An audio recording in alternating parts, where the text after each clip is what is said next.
Last night, obviously, I picked the 49ers to beat the Giants. 10.5 point spread. I generally say do not pick double-digit point spreads. They're dangerous. But when it's up against an offensive line that is abysmal like the Giants is, and without a running back, their defense was also very underwhelming. Just look at the Cardinals game. I decided it was safe to pick the 49ers point spread. But let's go with the Ravens now. So the Ravens, -8 against the Indianapolis Colts. Now, I was going to pick Colts +8 if Anthony Richardson was a go, but he is not. However, that +8 still might be an option because OBJ's out. Marcus Williams, their defensive back, and Marlon Humphrey, their defensive back, they're both out. Ronnie Stanley, their great offensive tackles out. Justice Hill, their backup running backs out. Tyler Lindenbaum, their starting center's out. They got a bunch of injuries. But those injuries were also in the last game against the Bengals, and whether or not the Bengals are really that anemic or not, we'll have to wait and see for this week. However, I will say this. I'm still picking the Ravens. Lamar Jackson is still Lamar Jackson. He'll make magic happen regardless of who is out there. So, and also Zay Flowers. Zay Flowers, you heard a lot of, inklings about how good he could be. Well, I think he's definitely showed up. Just take a look at that massive bomb he had in week 2. So I'll pick the Ravens -8 here to win the game.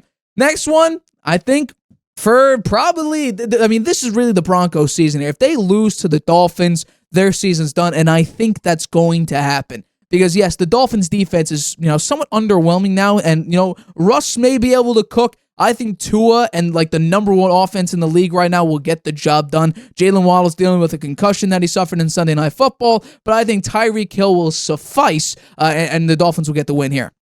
Shocking, ring ding ding, I'm picking the Patriots to beat the Jets. What's funny about this, and what I'm going to talk about a little bit later for my Harvey Hot Had, is the first ever NFL game I went to was the last time the Jets beat the Patriots. And guess what? Sorry, Jets fans, you're going to need to wait to see the Jets ring one up on the Patriots. I got the Patriots covering and winning that game -2.5 on the road. The Patriots and Mac Jones get their first win of the NFL season. No more moral victories. This is an actual win.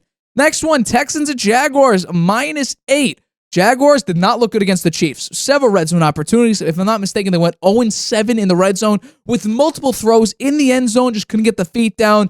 So I think they're going to bounce back here. CJ Stroud surprisingly is playing well. I'll take the Jaguars, though, to win. I trust Calvin Ridley. I trust Trevor Lawrence. I trust Travis Etienne. I trust Doug Peterson. I got the Jaguars to win and cover the -8 point spread. Also, let's go to the next one. Titans and Browns. I'm doing this strictly off of the Browns defense. And also, they just signed Kareem Hunt, which is massive. Now, I do understand. The Titans have a pretty good rush defense. I just think Deshaun Watson gets back on course. I think with a bolstered run game, yes, they did lose Nick Chubb. To add Kareem Hunt back, I think Jerome Ford looked very good against the Steelers, who basically just dominated the Browns. I think the Browns get the win here and cover the -3.5 point spread. Let's move on to the next one.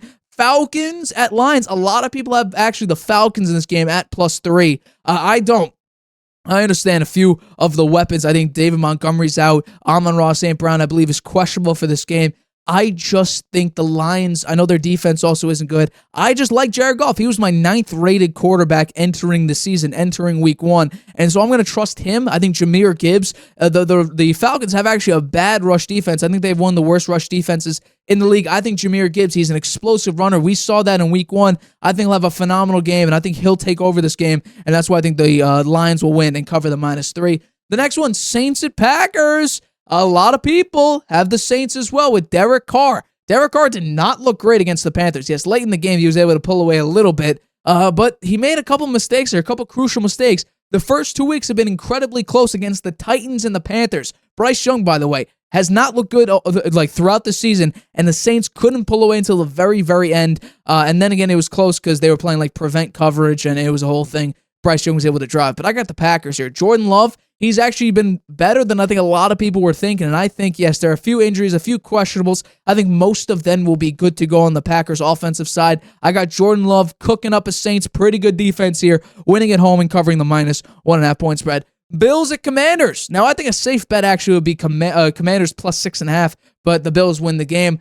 I don't think so, though. I think that could be smart just based on what we've seen from the Commanders thus far this season, but I will take the Bills. Josh Allen, James Cook, Stephon Diggs. I got this team, and they also have a pretty good defense. Micah Hyde and Jordan Poyer, they have been cooking all game, all week, all season long. I got, the Bills to bounce back from week 1. They took over the game at the Raiders, so I'll take the Bills to win here and cover, keep that, dominant streak keep it going. Next one, Chargers at Vikings. This is basically a pick'em game. I'll pick the favorite here. Vikings win and cover the -1 point spread. I mean, the one thing that a head coach should do is get your side of the ball right. And Brandon Staley has not done that. Their defense, on paper, they have a bunch of talent. Derwin James, J.C. Jackson, Khalil Mack, Joey Bosa. They got guys all around. Asante Samuel Jr. They got guys every which way, and somehow their defense has still been terrible. So I'll take the Vikings with Kirk Cousins, with Justin Jefferson. I know Alexander Madison isn't a great running back, but I think he may be able to, be efficient enough that some play action would work. Also, you got Jordan Addison. I got the Vikings actually pulling this game out. I know also a lot of people have the Chargers here, but I'll take the Vikings and basically a pick'em game and cover the -1. Next one, Bryce Young's out against the Seattle Seahawks. I will take them to win. I'll take the Seahawks to win and cover the -6.5 point spread. I think Geno Smith got back on track last week. He played a pretty good game against the Lions, a very good game against the Lions. I think really, if we're looking at it, the Panthers all around, Adam Thielen is not being able to separate. They really have no good number 2 receiver. Chuba Hubbard has been okay, but not great. Miles Sanders has been okay, but not what he was last season. I think really with the Seattle Seahawks, they're going to start ramping up here. I think Geno's going to get back into form. I'll have them winning and covering the -6 point spread. Just like I said when I talked about the Giants at the 49ers, Bears at Chiefs, a -12.5 in favor of the Chiefs. I'll take it because the Bears have been utterly garbage this season. Justin Fields has been bad. The defense has been bad. The offensive line has been surprisingly good because Justin Fields has felt so far this season like he's had all day, and the numbers actually backed it up. I believe he's top 3 in time to throw, which is absolutely insane. However, he just doesn't get it to his receivers. The Chiefs' defense is ultra dominant, and honestly, this is the story of the Chiefs. It's not Mahomes making crazy plays. I know Tyreek Hill's gone, but it's not about Tyreek Hill or Travis Kelce getting a 3-yard pass and running it down 45 yards for a touchdown. No, it's this defense, and now that Chris Jones is back and in full swing right now, I'll take the Chiefs to dominate the Bears at home and cover the -12.5 point spread. The next one, sort of the same deal here with the defense. Cowboys, -12.5 on the road at the Arizona Cardinals. Now, the Cardinals were actually, they were surprising in week 2 against the Giants, shutting out the Giants and playing very, very good defense, forcing several 3-and-outs on the Giants. But as the Cardinals do, as we expected from the Cardinals, they will either be bad or they will choke like they did against Danny Dimes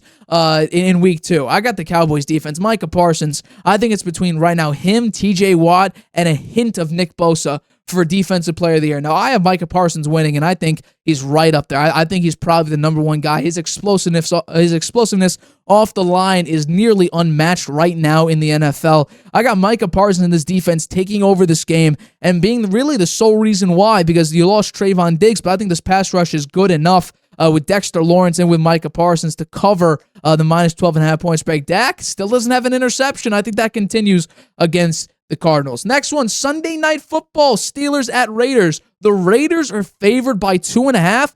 I don't think so. I will take the Steelers plus 2.5 here, basically because of their defense. Jimmy G with a bad offensive line and that bad Raiders defense. I think the Steelers, while they have been basically anemic offensively, I think they get something going here with George Pickens. I know Deontay Johnson's still in the IR, but I think, Najee Harris has a little bit of life to him. He's one of the slowest running backs in the league, but I think he shows a little bit of life in this game. And I think this defense, led by TJ Watt, and also I think Minkah Fitzpatrick may be out, but I'm not entirely sure on that.